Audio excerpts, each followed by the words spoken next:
नमस्कारः।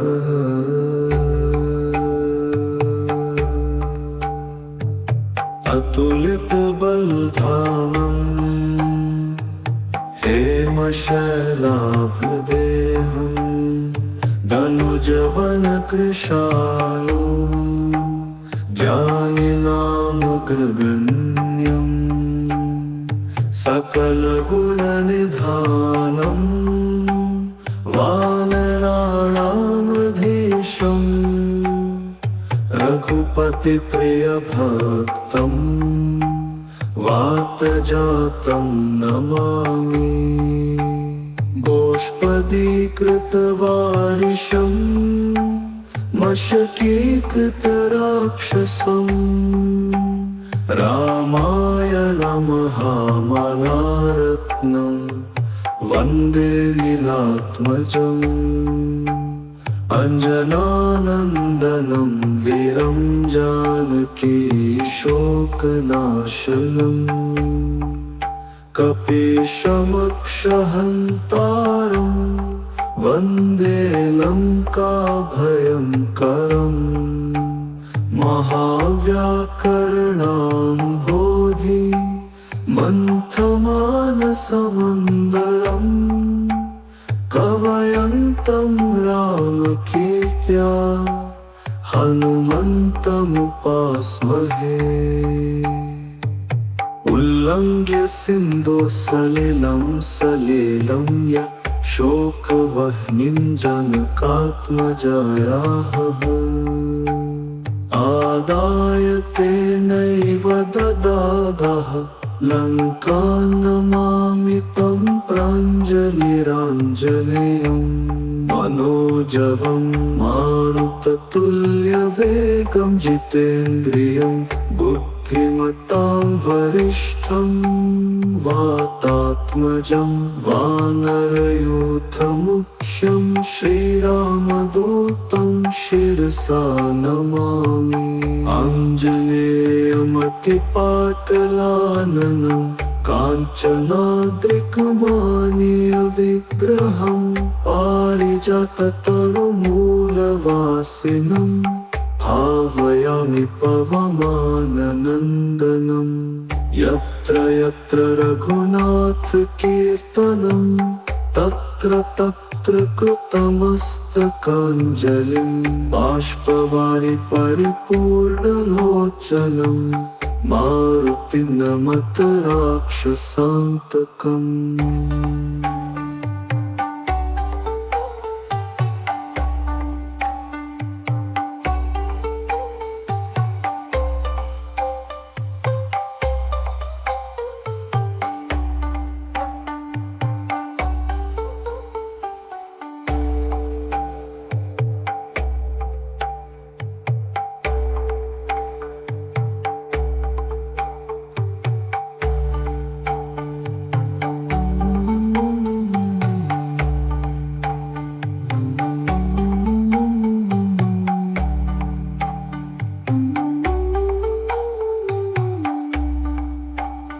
अतुलितबलधामम्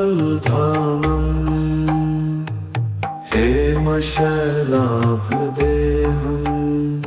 दनुजवनकृशालो ज्ञानिनामग्रगण्यम् सकलगुणनिधानम् वानराणामधीशम् रघुपतिप्रियभक्तम् वातजातं नमामि। गोष्पदीकृतवारिशम् मशकीकृतराक्षसम् रामायणमहामलारत्नम् वन्दे लीलात्मजम्।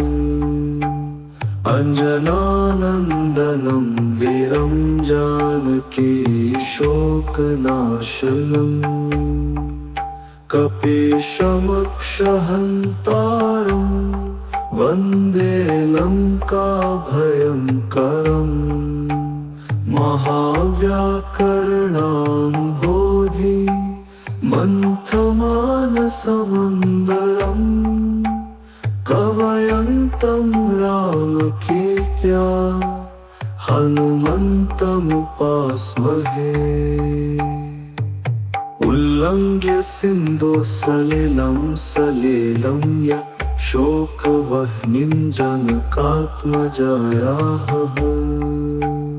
आदाय तेनैव ददातः लङ्कां नमामि प्राञ्जलिराञ्जनेयम् मनोजवं मारुततुल्यवेगं जितेन्द्रियं बुद्धिमतां वरिष्ठं वातात्मजं वानरयूथमुख्यं श्रीरामदूतं शिरसा नमामि। आञ्जनेयमतिपाटलाननं काञ्चनाद्रिकमानीयविग्रहं पारिजाततरुमूलवासिनं भावयामि पवमाननन्दनं। यत्र यत्र रघुनाथकीर्तनं तत्र तत्र कृतमस्तकाञ्जलिं बाष्पवारि परिपूर्णलोचनं मारुतिं नमत राक्षसान्तकम्।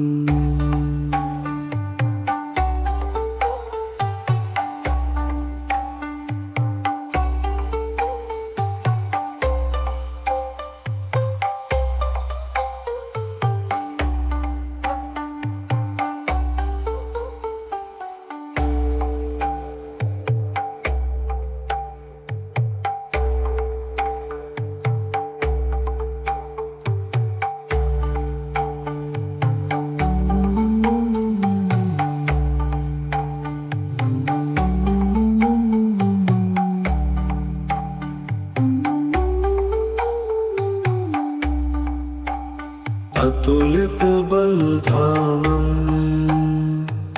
हेमशैलाभदेहम् धनुजवनकृशालो ज्ञानिनामग्रगण्यम् सकलगुणनिधानम् वानराणामधीशम्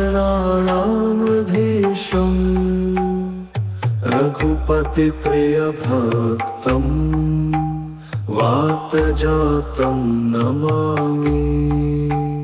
गोष्पदीकृतवारिशं मशकीकृतराक्षसं रामायणमहामलारत्नं वन्दे लीलात्मजम्। अञ्जनानन्दनं वीरं जानकी शोकनाशनम् कपीशमक्षहन्तारं वन्दे लङ्काभयङ्करम्। महाव्याकरणाम्भोधि मन्थमानसमन्दरम् कवयन्तं रामकीर्त्या हनुमन्तमुपास्महे। उल्लङ्घ्य सिन्धुसलिलं सलिलं य शोकवह्निं जनकात्मजायाः आदाय तेनैव ददातः लङ्कां नमामि प्राञ्जलिराञ्जनेयम् मनोजवं मारुततुल्यवेगं जितेन्द्रियं बुद्धिमतां वरिष्ठं वातात्मजं वानरयूथमुख्यं श्रीरामदूतं शिरसा नमामि।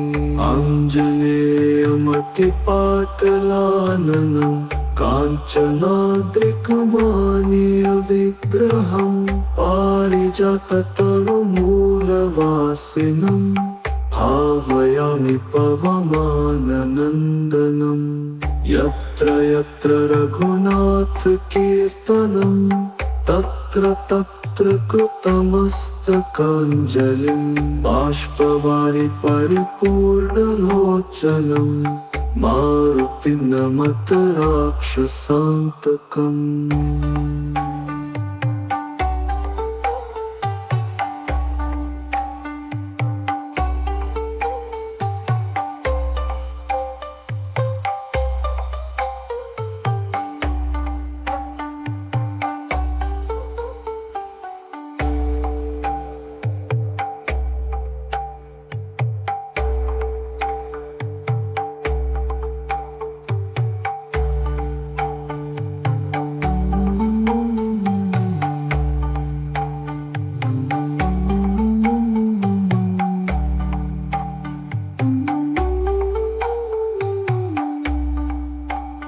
अतुलित बलधामं हेमशैलाभदेहं धनुजवन कृशालो ज्ञानिनामग्रगण्यं सकलगुणनिधानं वानराणामधीशम् रघुपति प्रिय भक्तं वातजातं नमामि। गोष्पदीकृतवारिशं मशकीकृतराक्षसं रामायणमहामलारत्नं वन्दे लीलात्मजम्। अंजनानन्दनं वीरं जानकी शोकनाशनम् कपीशमक्षहन्तारं वन्दे लङ्काभयङ्करम्। महाव्याकरणाम्भोधि मन्थमानसमन्दरम् कवयन्तं रामकीर्त्या हनुमन्तमुपास्महे। उल्लङ्घ्य सिन्धुसलिलं सलिलं यत् शोकवह्निं जनकात्मजायाः आदाय तेनैव ददातः लङ्कां नमामि तं प्राञ्जलिराञ्जनेयम्। मनोजवं मारुततुल्यवेगं जितेन्द्रियं बुद्धिमतां वरिष्ठं वातात्मजं वानरयूथमुख्यं श्रीरामदूतं शिरसा नमामि। आञ्जनेयमतिपाटलाननं काञ्चनाद्रिकमानीयविग्रहं पारिजाततरुमूलवासिनं भावयामि पवमाननन्दनं। यत्र यत्र रघुनाथकीर्तनं तत्र तत्र कृतमस्तकाञ्जलिं बाष्पवारि परिपूर्णलोचनं मारुतिं नमत राक्षसान्तकम्।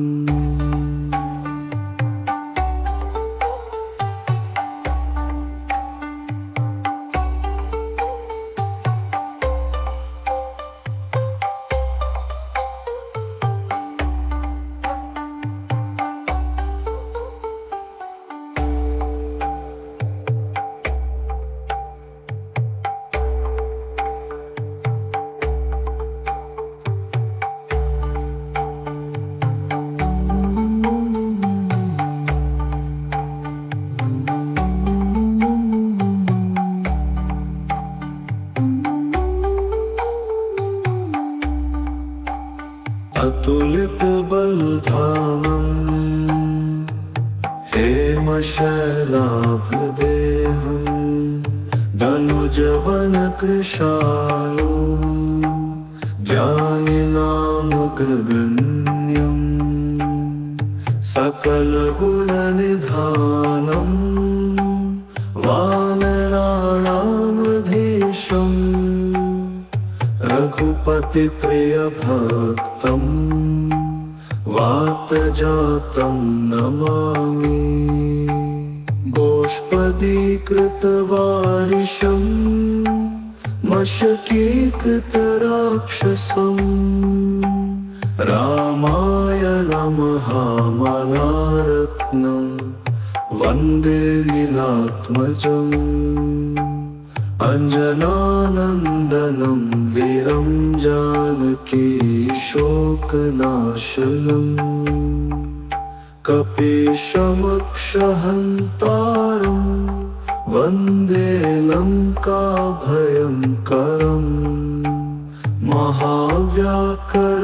महाव्याकरणाम्भोधि मन्थमानसमन्दरम् कवयन्तं रामकीर्त्या हनुमन्तमुपास्महे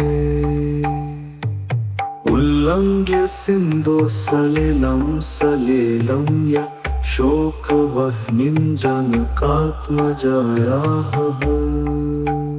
आदाय तेनैव ददातः लङ्कां नमामि तं प्राञ्जलिराञ्जनेयम् मनोजवं मारुततुल्यवेगं जितेन्द्रियं बुद्धिमतां वरिष्ठं वातात्मजं वानरयूथमुख्यं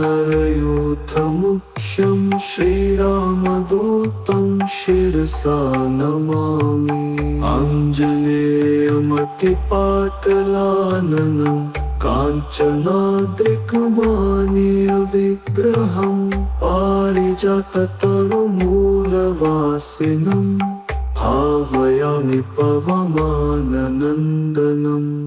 यत्र यत्र रघुनाथकीर्तनं